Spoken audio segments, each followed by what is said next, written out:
Good morning students. Now we can see about this prose lesson 2, The Wind on Haunted Hill. The wind means காற்று. Hauntedனா ghost. Hillனா மலையை காட்டிலும் சிறிய பகுதி குன்று. This is the very thrilling story and this is imagination story. Now we read the lines. Ooh, ooh, ooh, cried the wind as it swept down from the Himalayan snow. It hurried over the hills and passes and hummed and moaned in the tall pines and dews. அதாவது காற்று எப்படி சத்தம் போடும், சலசலன்னு சத்தம் போடுமா, அந்த மாதிரி இங்கே காற்று அழுது கொண்டே வருது அப்படின்னு சொல்கிறாங்க. எங்கேருந்து வருது அப்படின்னா ஹிமாலயன் ஸ்னோஸ்லேருந்து அந்த குன்று இருக்கு இல்லையா, அந்த குன்றை கடந்து அப்படியே முணங்குற சத்தம் மாதிரி அப்படின்னு முணங்குற சத்தம் மாதிரி வருது. அந்த ஊசி இலை மரங்கள் சொல்லுவாங்க இல்லையா, டால் பைன் ட்ரீஸ் அப்படின்னா ஊசி இலை மரங்கள் அண்ட் டியோட்டர்ஸ், அது வழியாக வருது. On haunted hill there was little to stop the wind, only a few stand trees and bushes and the ruins of what had once been a small settlement. Hauntedனா கோஸ்ட்னு சொன்னேன் இல்லையா, cost hill. அது வழியா அந்த பக்கம் எப்படி இருக்குது அப்படின்னா எந்த தடுப்புமே இல்லையா அந்த பக்கம். அந்த காற்றை மறைக்கிறதுக்கு எந்த தடுப்பும் இல்லையா. சுருங்கி போன மரங்கள், அதாவது குட்டை மரம்னு சொல்லுவாங்க, புதர்கள், அப்புறம் பாலடைஞ்ச கட்டிடம், அது வழியாக அந்த காற்று வருது. On the slopes of the next hill there was a small village. People kept large stone on their tin roofs to prevent them from blowing away. There was nearly always a wind in these parts. Even on sunny days, doors and windows rattled, chimneys choked, clouds blew away. அதாவது அந்த slopes, அந்த இறக்கத்தில், அந்த குன்றுக்கு இறக்கத்தில் ஒரு small village இருக்குது. அந்த வில்லேஜில் உள்ள மக்கள் எப்படி இருக்காங்க அப்படின்னா ஒரு குடிசையில் தான் வாழ்கிறாங்க. ஒவ்வொருத்தவங்களும் குடிசையில் வாழ்கிறாங்க. அது எப்படிப்பட்ட குடிசை அப்படின்னா தகரத்திலான அந்த குடிசை. அது காற்றுல பறந்து போயிடும் அப்படின்னு சொல்லிட்டு லார்ஜ் ஸ்டோன்ஸை அந்த கூரை மேலே வச்சுருக்காங்க. அடுத்து அந்த டோர்ஸும் விண்டோஸும் சடன்னு அந்த காற்றுக்கு அடிக்குது. சிம்னிஸ் சோக்டு, அதாவது அந்த கிச்சனில் இருக்கிற புகை போகிறதுக்கான சிம்னிஸ் இருக்கு இல்லையா, அதில் அந்த புகையை போக விடாமல் அந்த காற்று மேலே சுற்றிக்கிட்டே இருக்குதாம். அந்த சிம்னிஸ்குள்ளேயே அந்த புகை இருக்குது. கிளாத்ஸ் ப்ளூ அவே, அதாவது துணிகள் பறந்து போகுது அப்படின்னு சொல்லிட்டு சொல்கிறாங்க. 3 children stood beside a low stone wall, spreading cloths out to dry. On each garment they placed a rock. Even then the cloths fluttered like flags and pennants. அதாவது 3 childrens அங்கே உட்காந்துருக்காங்க இருக்காங்க. அவங்க எப்படி என்ன செய்கிறாங்க அப்படின்னா கிளாத்ஸை காய வைக்கிறாங்க. அப்போது அங்கே என்ன செய்கிறாங்க அப்படின்னா 3 childrenஸும் அந்த பாறை மேலே காய வைக்கிறாங்க. அந்த கல்லெல்லாம் எடுத்து காற்றுல பறக்காத அளவுக்கு வச்சு காய வைக்கிறாங்க. Usha dark haired and rose cheeked struggled with her grandfather's long loose shirts. She was 11 or 12. Her younger brother Suresh was doing his best to hold down a bed sheet while Binya, a slightly older girl, Usha's friend and neighbor, was handing them the cloths one at a time. அதாவது உஷா அப்படிங்கிற பொண்ணு dark ஹேரோடு இருக்குது. அவளுடைய கன்னங்கள் ரோஜாப்பூ போன்று இருக்குது. அவள் என்ன செய்கிறா அப்படின்னா அவங்களுடைய கிராண்ட்ஃபாதரோட ஷர்ட்டை ரொம்ப போராடிக்கிட்டு இருக்கா. அந்த காற்றுல காய வைக்கிறதுக்காக ரொம்ப போராடுறா அப்படின்னு சொல்கிறாங்க. அவளுக்கு வயசு ஒரு 11 இல்லைன்னா 12 வயசு இருக்கும் அப்படிங்கிறாங்க. சுரேஷ் அப்படிங்கிற பையன் அவங்களுடைய தம்பி சுரேஷ் அப்படிங்கிறவன். அந்த பையன் என்ன செய்கிறான்னா பெட்ஷீட்டை காய வைக்கிறான். ரொம்ப கெட்டியாக பிடிச்சி காய வைக்கிறான். பக்கத்து வீட்டு பொண்ணு, அதாவது பின்யா, அவள் உஷாவுடைய ஃப்ரெண்டு.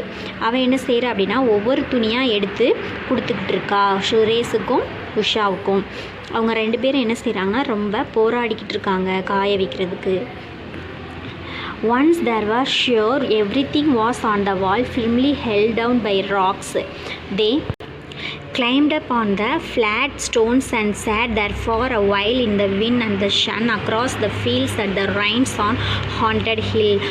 அங்கே துணியை காய வச்சுக்கிட்டு அவங்க உட்காந்துருக்காங்க, துணி காயிற வரைக்கும் உட்காந்துருக்காங்க. உட்காந்துக்கிட்டு இருக்கையிலே அந்த பால் அடைஞ்ச கட்டிடம் இருக்கு இல்லையா, அதை பார்க்குறாங்க 3 பேரும். I must go to the bazaar today, said Usha. I wish I could come too, said Binya, but I have to help with the cows and the housework. Mother's isn't well. I can't come, said Suresh. He was always ready to visit the bazaar, which was 3 miles away on the other side of the haunted hill. அதாவது உஷா சொல்கிறா நான் இன்னைக்கு கண்டிப்பாக பஜார் போகணும் அப்படின்னு சொல்லிட்டு சொல்கிறா. அதுக்கு பின்யா சொல்கிறா, எனக்கும் உன் கூட வர ரொம்ப ஆசையாக இருக்குது, ஆனால் என்னுடைய வீட்டில் உள்ள வேலைகள் எல்லாத்தையும் நான் தான் பார்க்கணும், வீட்டில் இருக்கிற மாடு எல்லாத்தையும் நான் தான் பார்க்கணும், ஏன்னா எங்கள் அம்மாவுக்கு ரொம்ப முடியலை அப்படின்னு சொல்லிட்டு சொல்கிறான். உடனே சுரேஷ் என்ன சொல்கிறான் அப்படின்னா, நானும் உன் கூட வர்றேன் அப்படின்னு சொல்லிட்டு சொல்கிறான். அதுக்கு உஷா சொல்கிறா, நீ எப்பயுமே என் கூட வர்றதுக்கு ரெடியாக தான் இருப்ப பஜார் வர்றதுக்கு, ஆனால் நீ ரொம்ப தூரம் நடக்கணும், உன்னால் முடியாது, 3 மைல்ஸ் போகணும், அந்த பாலடைஞ்ச கட்டிடத்துக்கே 3 மைல்ஸ் போகணும், அதை தாண்டி ரொம்ப தூரம் போகணும் பஜாருக்கு, அதனால் உன்னால் நடக்க முடியாது, நீ வேண்டாம். No you can't, said Usha.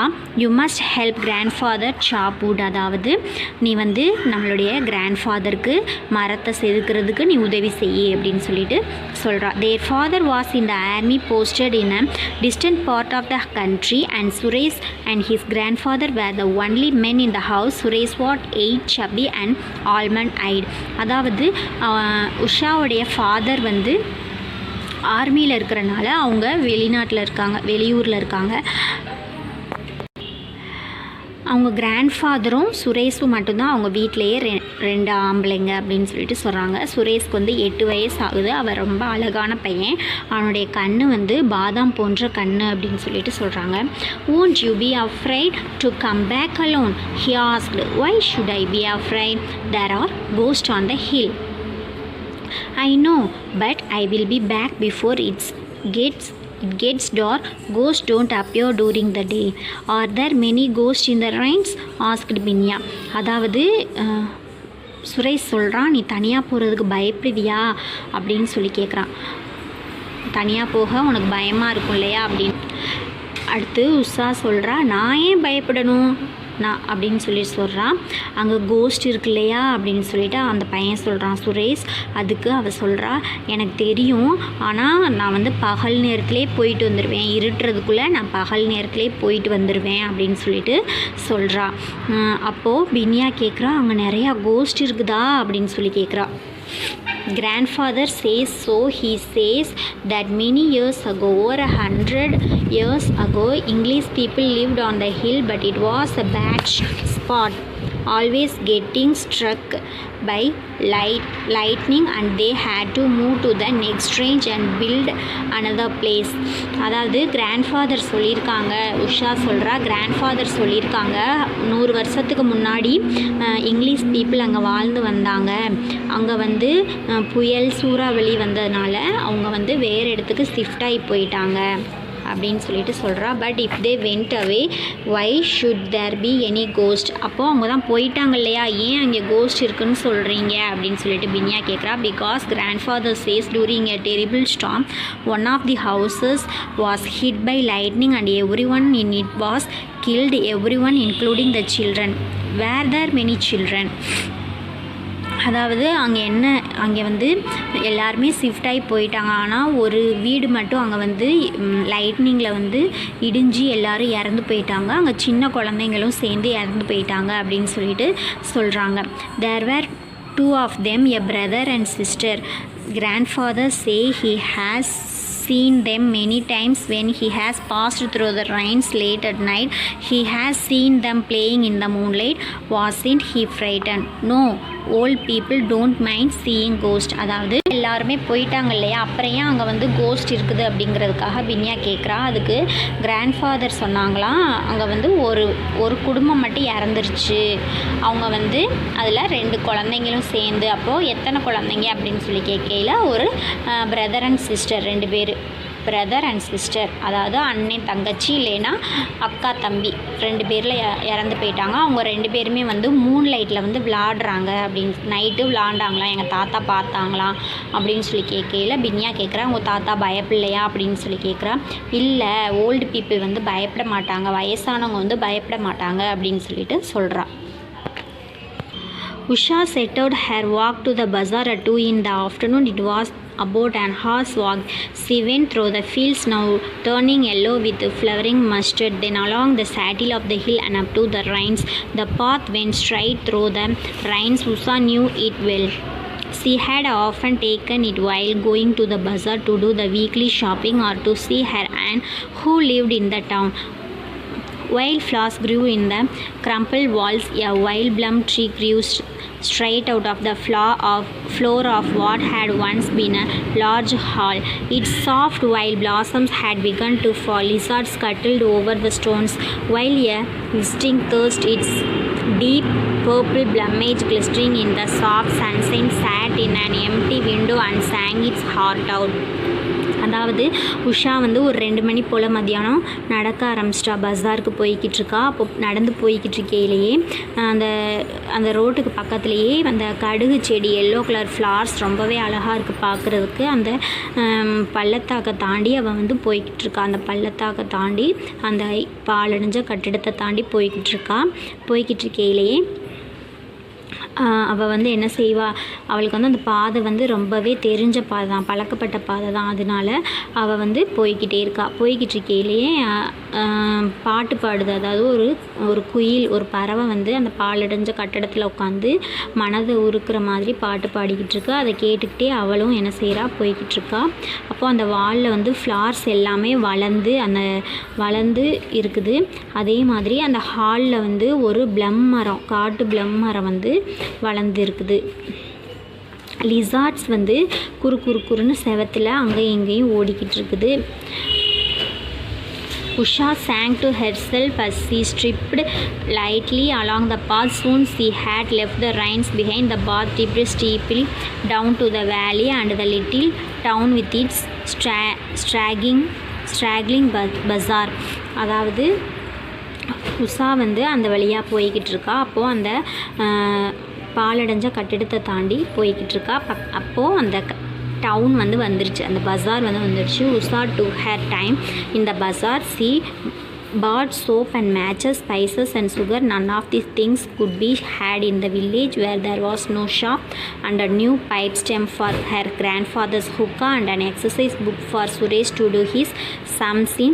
As an afterthought, she bought him some marbles. Then she went to a mochi shop to have her mother's slippers repaired. The mochi was busy, so she left the slippers him and said she had be back in half an hour. அதாவது உஷா வந்து பஸாருக்கு போகவும் அங்கே என்ன செய்கிறா, soap, matches, spices, நறுமண பொருட்கள் இதெல்லாமே வாங்குறா. ஏன்னா அவங்க வில்லேஜில் வந்து ஒரு கடையுமே இல்லை, அதனால அங்கே எல்லாத்தையும் வாங்கிக்கிறா. அடுத்து அவங்க தாத்தாவுக்கான புகையிலை வாங்குகிற அந்த ஹுக்கா வந்து புகையிலை ஊதுற இந்த ஹுக்கா வாங்குறா. அடுத்து வந்து அவங்களுடைய தம்பிக்கு வந்து மேக்ஸ் செய்கிறதுக்காக ஒரு நோட் வாங்குறா. அடுத்து அவள் வந்து அவங்க தம்பிக்கு வந்து மார்பிள்ஸ், அதாவது பளிங்கி சொல்லுவாங்க இல்லையா, அது விளையாடுறதுக்காக வாங்குறா. அடுத்து மோச்சி அப்படிங்கிற ஒரு ஷாப்புக்கு போகிறா. அந்த ஷாப்பில் வந்து அவங்க மோச்சி வந்து ரொம்பவே பிஸியாக, ரொம்ப வேலையாக இருக்காங்க. அதனால அந்த ஸ்லிப்பர்ஸை வந்து ரிப்பேர் பண்ணுறது, அதாவது அருந்து போன ஸ்லிப்பர்ஸை ரிப்பேர் பண்ணுறதுக்காக கொடுத்துட்டு நான் கொஞ்சம் நேரம் சென்று வர்றேன், நீங்கள் ரிப்பேர் பண்ணி வைங்க அப்படின்னு சொல்லிட்டு சொல்கிறா.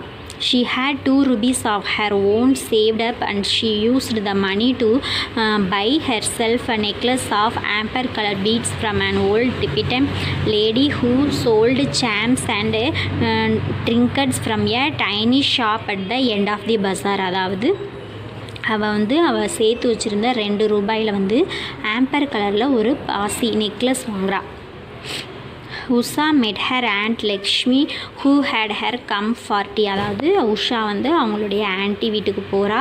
அவங்க வந்து என்ன செய்கிறாங்கன்னா இவளுக்காக டீ போட்டு வச்சுருக்காங்க. Usha spent on her in aunt லக்ஷ்மி's little flat above the shops listening to her aunt talk about the ache in her left shoulder and the stiffness in her joints. அதாவது உஷா வந்து அவங்களுடைய ஆன்ட்டியோடைய ஷோல்டரை அமுக்கி விட்றா. ஏன்னா அவங்களுக்கு வந்து ரொம்ப லெஃப்ட் ஷோல்டர் வந்து ரொம்பவே பெயினாக இருக்குது அப்படின்னு சொல்லிட்டு அமுக்கி விட்றா. She drank 2 cups of sweet tea and when she looked out of the window she saw that dark clouds had gathered over the mountains. Usha ran to the cobblers and collected her mother's slippers and shopping bag was full. She slung it over her shoulder and set out for the village. அதாவது அந்த பொண்ணு என்ன செய்கிறா அப்படின்னா 2 cup tea குடிக்கிறா அவங்களுடைய anti வீட்டில். அப்புறம் ஜன்னல் வெளியே பார்க்குறா, ரொம்பவே டார்க்காக இருக்குது க்ளவுட்ஸ் எல்லாம். உடனே வேமா நான் வீட்டுக்கு போகணும் அப்படின்னு சொல்லிட்டு அந்த காப்லர்ஸில் வந்து அந்த ஸ்லிப்பர்ஸை வேமா கலெக்ட் பண்ணிவிட்டு வீட்டுக்கு போகிறா. அந்த பேக்கெல்லாம் ஃபுல்லாக இருக்குது. உடனே அவள் வந்து என்ன செய்கிறா அப்படின்னா வீட்டுக்கு கிளம்பிட்டா, ஷோல்டரில் அந்த பேக்கை மாட்டிட்டு. Students, section 2 see on next video. Thank you.